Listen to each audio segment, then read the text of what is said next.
want to have a quick conversation with you around land tax. This is one of those stealth expenses for property investors. And the government is working hard to find ways to make sure they can take more of your hard-earned money. So what are they doing? Because there are changes. There's changes across multiple states. So if we look back to, I think it was last year, the Queensland government was trying to implement a change around land tax where they would put in they would include all of your properties nationally, right? Thankfully, the other state government stepped in. They said, we're not sharing that information with you. You're not taxing our citizens, right? So that's what they said. You're not taxing our constituents. So that was stopped. So what has the government done? They've done something that's far more stealthy to increase the land tax. So what have they done? In New South Wales, what they've done is they've said, see, historically, the land tax would be indexed. What does that mean? It'll be increased along with CPI. So when the CPI goes up, the threshold would go up accordingly. So what that means is over time, as inflation happens, the land tax would increase.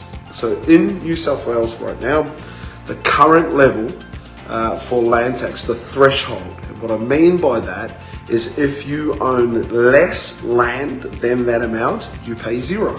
Remember, you do not pay land tax on your primary place of residence. So the house that you live in, that's your main home, if you own that, that's land tax free. But your investment properties, well, that's a different story. So in New South Wales, the land tax threshold is $1,075,000. Now that has definitely gone up over time. And what that does means you can own a couple of properties in New South Wales and not pay any land tax, right? So the investor has a shot. You can have your PPR, your primary place of residence, and then you can buy a couple of properties as investments, especially units, because they have a lower land component, and you'll pay no land tax, zero land tax. The other states, so remember what New South Wales has done is they've said moving forward, there will be no indexation, so it'll be frozen at that amount. So as land values increase, more and more people will have to start paying land tax. So that's the first thing. Second thing, if you go to Victoria is the most aggressive, right? And this is where the Victorian government has pretty much made war on property investors, and they're seeing property investors as a solution to fix their budget problems. So what they've done is they've reduced their tax threshold. They've reduced it all the way down to $50,000, which basically means if you're an investor and you own a property in Victoria, the chances are all investors will be paying some form of land tax at a $50,000 threshold.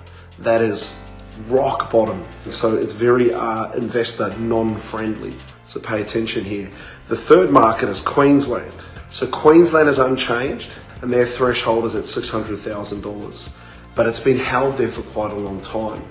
So what we're seeing is the government trying to tax and penalise property investors and get more land tax out of them, and they're doing this in a much stealthier way. So thought I'd just share that with you. And obviously interest rates were kept on hold and we expect them to stay that way, but land tax, it's really interesting, guys.